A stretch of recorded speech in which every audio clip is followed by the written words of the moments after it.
नमस्कार दोस्तों, आज हम आपको सुनाने जा रहे हैं भगवान शिव की पूरी कथा। एक ऐसी कथा जिसमें है सृष्टि की शुरुआत, देवताओं के रहस्य, तपस्या की शक्ति और महादेव की अनंत महिमा। तो आंखें बंद कीजिए, मन को शांत कीजिए और चलिए हजारों वर्षों पहले की उस दुनिया में जहां से शुरू हुई थी महादेव की कथा। सृष्टि से पहले क्या था? बहुत समय पहले, इतना पहले कि समय भी तब शुरू नहीं हुआ था। न धरती थी, न आकाश, न दिन, न रात, न सूर्य, न चंद्रमा। चारों ओर बस अंधकार और शून्य था। लेकिन उस शून्य में भी एक शक्ति मौजूद थी, एक ऐसी शक्ति जो पूरे ब्रह्मांड का आधार थी। उसे कहा जाता है परम ब्रह्म। यही वो शक्ति थी जिससे आगे चलकर पूरा ब्रह्मांड बनने वाला था। धीरे धीरे उस परम शक्ति से एक दिव्य स्वरूप प्रकट हुआ। वो थे भगवान विष्णु। विष्णु जी क्षीर सागर में शेषनाग पर शयन कर रहे थे। चारों ओर शांत जल था और उसी शांत जल के बीच से उनके नाभि से एक कमल का फूल निकला। उस कमल पर प्रकट हुए ब्रह्मा। ब्रह्मा को मिला सृष्टि बनाने का कार्य। ब्रह्मा जी ने चारों ओर देखा, उन्हें कुछ भी दिखाई नहीं दे रहा था, न पर्वत, न नदियां, न पेड़, न जीव। तब विष्णु जी की दिव्य आवाज आई, हे ब्रह्मा, तुम्हें सृष्टि की रचना करनी है। लेकिन ब्रह्मा जी उलझन में थे, उन्हें समझ नहीं आ रहा था कि सृष्टि कैसे बनाई जाए। तब उन्होंने तपस्या शुरू की। हजारों वर्षों तक उन्होंने ध्यान किया और अंत में उन्हें सृष्टि बनाने की शक्ति मिल गई। धीरे धीरे ब्रह्मा जी ने सृष्टि का निर्माण शुरू किया।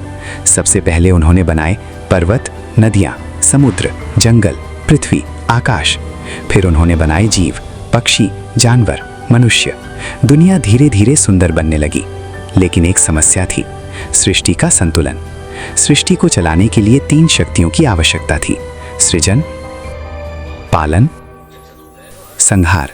सृजन का कार्य ब्रह्मा कर रहे थे, पालन का कार्य विष्णु कर रहे थे, लेकिन संहार की शक्ति अभी तक प्रकट नहीं हुई थी और इसी कारण सृष्टि अधूरी थी। एक दिन ब्रह्मा जी और विष्णु जी के बीच विवाद हो गया। ब्रह्मा बोले, मैं सृष्टि का निर्माता हूँ, इसलिए मैं सबसे महान हूँ।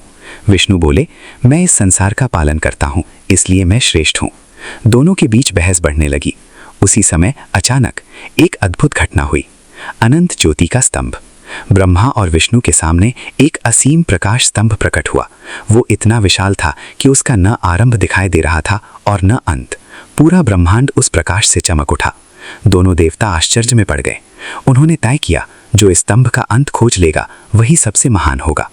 विष्णु बने वराह। विष्णु जी ने वराह सुअर का रूप धारण किया और उस प्रकाश स्तंभ के नीचे की ओर जाने लगे। वे हजारों वर्षों तक नीचे जाते रहे, लेकिन उन्हें उस स्तंभ का अंत नहीं मिला। ब्रह्मा बने हंस। उधर ब्रह्मा जी ने हंस का रूप लिया और ऊपर की ओर उड़ने लगे। वे भी हजारों वर्षों तक उड़ते रहे, लेकिन उन्हें भी उस स्तंभ का अंत नहीं मिला। आखिरकार विष्णु जी वापस आ गए। उन्होंने स्वीकार किया, मैं इस दिव्य शक्ति का अंत नहीं खोज पाया। लेकिन ब्रह्मा जी ने अहंकार में आकर झूठ बोल दिया।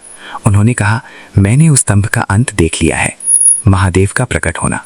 उसी समय उस प्रकाश स्तंभ से एक भयंकर गर्जना हुई। पूरा ब्रह्मांड कांप उठा और उस दिव्य ज्योति से प्रकट हुए भगवान शिव। जटाओं में गंगा, माथे पर चंद्रमा, गले में सर्प, हाथ में त्रिशूल। उनकी आंखों में अनंत ब्रह्मांड समाया हुआ था। उन्होंने कहा, मैं ही वो शक्ति हूँ जो सृष्टि के हर कण में है। मैं ही आरंभ हूँ और मैं ही अंत हूँ। इसीलिए उन्हें कहा जाता है महादेव। शिव ने ब्रह्मा से कहा, तुमने अहंकार में आकर झूठ बोला है। इसलिए शिव ने उन्हें श्राप दिया कि पृथ्वी पर उनकी पूजा बहुत कम होगी, और ये बात आज भी सच है। शिव क्यों कहलाते हैं अजन्मा? भगवान शिव को अजन्मा कहा जाता है क्योंकि उनका जन्म किसी माता पिता से नहीं हुआ। वे स्वयं प्रकट हुए थे। वे समय से भी पहले थे और समय के बाद भी रहेंगे। हिमालय की ओर प्रस्थान। महादेव ने संसार के मोह से दूर रहने का निर्णय लिया। वे हिमालय की ऊंची चोटियों पर चले गए। वहां वे गहरी तपस्या में लीन हो गए। हजारों वर्षों तक वे ध्यान करते रहे। लेकिन दोस्तों, महादेव की कहानी अभी शुरू ही हुई है। आगे की कथा में आप जानेंगे सती का जन्म कैसे हुआ, शिव और सती का विवाह, दक्ष यज्ञ का रहस्य, शिव का भयंकर तांडव, पार्वती की तपस्या, गणेश और कार्तिकेय की कथा और समुद्र मंथन का अद्भुत रहस्य। ये सब हम बताएंगे अगले भाग में।